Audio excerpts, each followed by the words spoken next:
Hi guys! Today is another hot and sunny day here in Denmark. No, that's not exactly true. For the better part of the day it's been raining and the temperature is just about freezing. Today is the 20th of December and I don't have to be back at work until the 5th of January. I want to spend all of that time aboard, with the exception of Christmas Eve. As I've mentioned in my previous video, I want to see if living aboard is something I want to do on a permanent basis. Now I think the next 14 days aboard are going to be pretty easy because all I've really got planned is a few projects aboard, shooting some videos for you guys, and that's basically it. Other than that, I'm just going to be relaxing. The real test to see if I can handle living aboard is going to be sometime this February. It's going to be a lot colder then, and I'll have to go into work every single day. I'm very excited to see if I can get my daily routines to run smoothly. Of course I'm gonna have my dog aboard for the next 14 days. And hi guys! And he really does seem to be adjusting to life aboard quite well. And hopefully by the time I shoot the next video, it won't be raining and I'll be able to show you guys the gangplank I built for him. Last week, the electrician I mentioned in my previous video swung by the boat and hooked up the 230 volt outlets. It didn't turn out exactly like I had planned. There were a few locations where I wanted flush mounted outlets, and if the installation was to be legal, that couldn't be done.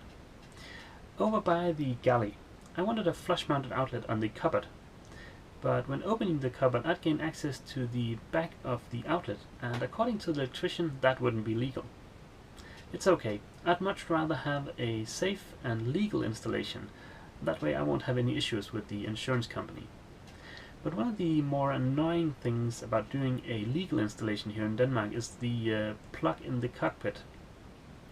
Now I'd ordered this from a German website. It's designed to be used for shore power connections, and it is Lloyd approved. But according to the electrician, this wouldn't be legal. I'd have to use something like this. And if you ask me, this is pretty much an eyesore. It's definitely not something that screams boat related stuff.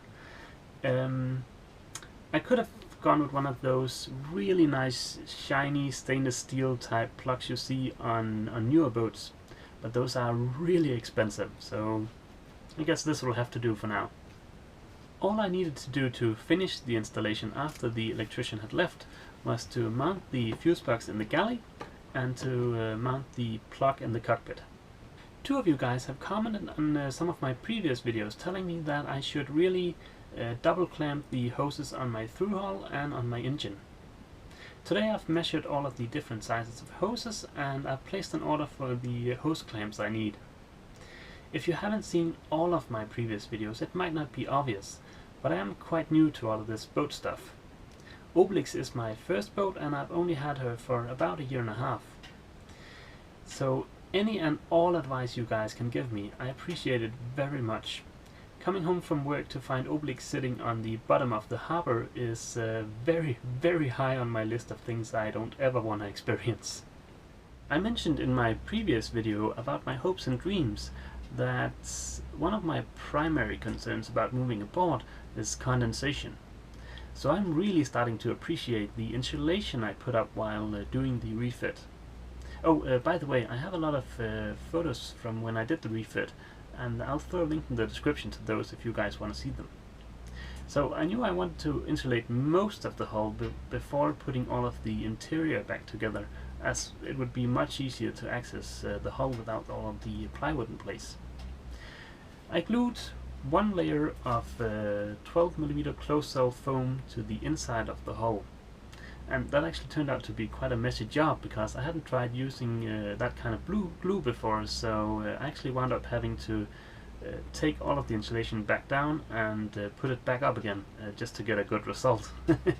But this is some of the 12mm of closed cell foam. Now as you can tell, the surface of this isn't very durable and it's not very easy to keep clean either.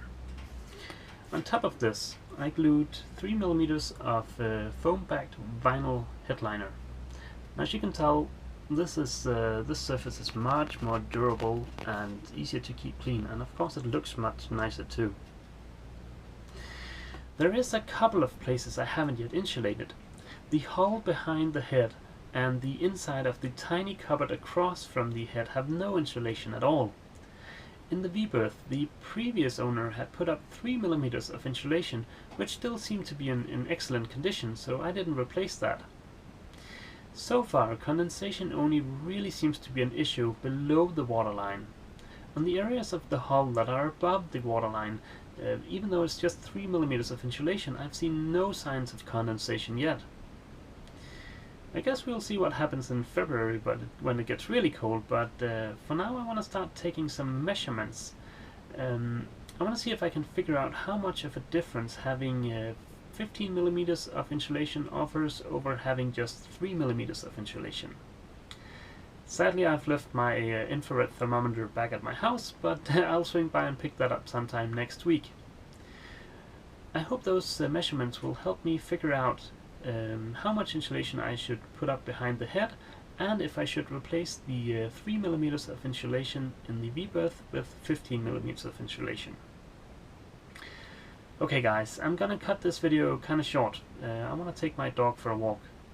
So that's it for this time, guys. As always, feel free to leave a comment, and if you haven't already, please click subscribe. See you!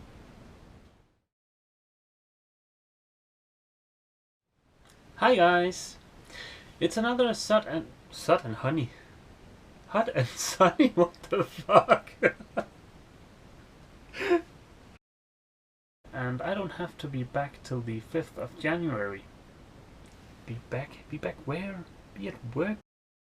I plan on spending all of that time aboard, with the exception of January. Nope.